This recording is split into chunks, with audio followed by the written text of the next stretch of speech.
અમરેલીના ગિરધરનગરમાં સ્વયંભૂ શિવલિંગ પ્રગટ થયાના દાવાનો વિજ્ઞાન જાથાએ પર્દાફાશ કર્યો છે। જાથાએ કુલ 1256મો પર્દાફાશ કર્યો છે। જાથાના જયંત પંડ્યાની આગેવાનીમાં શિવલિંગ નીકળ્યાના ભૂઈના ષડયંત્રનો પર્દાફાશ કર્યો છે। ભારત જન વિજ્ઞાન જાથાની ટીમે અમરેલી સિટી પોલીસ સ્ટેશન અને તાલુકા પોલીસ સ્ટેશનની મદદથી લાઠી રોડ ઉપર ગિરધરનગર વિસ્તારમાં સરકારી જમીનમાં સ્વયંભૂ શિવલિંગ નીકળવાની ઘટના તારીખ 3 સપ્ટેમ્બરના રોજ બની હતી। આખું બોગસ ષડયંત્ર કરવામાં આવ્યું હોવાનું વિજ્ઞાન જાથા દ્વારા આજે ઉઘાડું કરવામાં આવ્યું હતું। ગિરધરનગરમાં રહેતા ભૂઈ માલતીબેન અર્જુનભાઈ ભુવા એ સમગ્ર મામલો બનાવી અને પૂર્વ આયોજિત હતું એવી કબૂલાત આપી હતી। સમગ્ર મામલે લોકોને માફી પત્રક અને કબૂલાતનામું તથા સમગ્ર પ્રકરણ હોવાની જાહેરાત કરી દીધી અને ભૂઈમાં ત્યારે જ 2 વાર રડી પડ્યા હતા। જિલ્લા પોલીસ વડાએ જાથાને મહિલા પોલીસ કર્મીઓ સહિત 15 પોલીસનો સ્ટાફ ફાળવી દીધો હતો।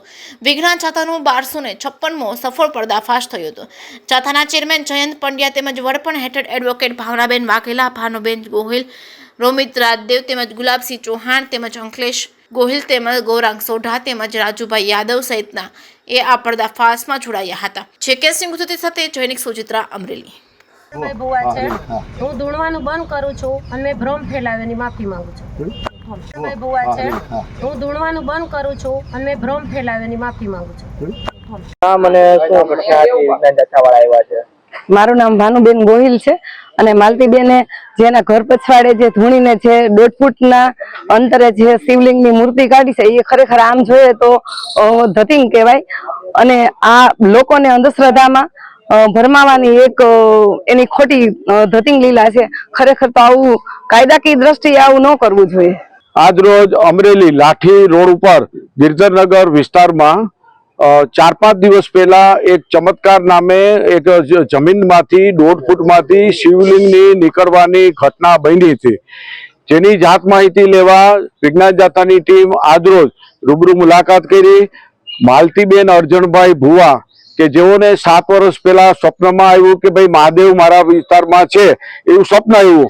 આ બધું વિજ્ઞાન જાથા દિંડક સમજે છે અને બીજું 6 મહિના પહેલા પોતે ધૂણવાનું ચાલુ કર્યું અને આ ઘટના વખતે પોતાના ઘરની પાછળના ભાગમાં સરકારી જમીનની અંદર આ કૌતુક અને તરકટ બહાર પાડ્યું અને પોતે આદેશ આપ્યો કે આનું મોટું મંદિર કરજો અને આની તમે આમનિયા જાળજો અને બેડો પાર, આવા બધા ઉચ્ચારણો કરી અને ખાસ કરીને બંધારણનું અપમાન, લોકોનામાં ભ્રમ નાખવાનો, ચમત્કારને પ્રોત્સાહન આપવાની આવી વાહિયાત વાત કરી છે અને આ વાહિયાત વાતની પોતે આજે રૂબરૂ આવતા એને કબૂલાત પણ આપી દીધી છે, માફી પણ માંગી છે, ભ્રમ ફેલા માથી ધૂણવાનું કાયમી બંધની પણ જાહેરાત કરી છે, તૂત સંબંધી પણ કબૂલાતનામું આપી દીધું છે।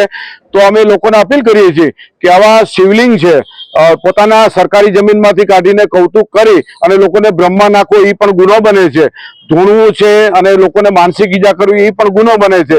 આ બધી સમગ્ર ઘટનાનો પર્દાફાશ થયો છે, એને કબૂલાત આપવાની બંધની જાહેરાત કરી છે અને અત્યારે સિટી પોલીસ સ્ટેશન જરૂરી કાર્યવાહી કરી રહી છે અને વિજ્ઞાન જાથા છે આનું પુનરાવર્તન ન થાય તેના માટે કટિબદ્ધ છે।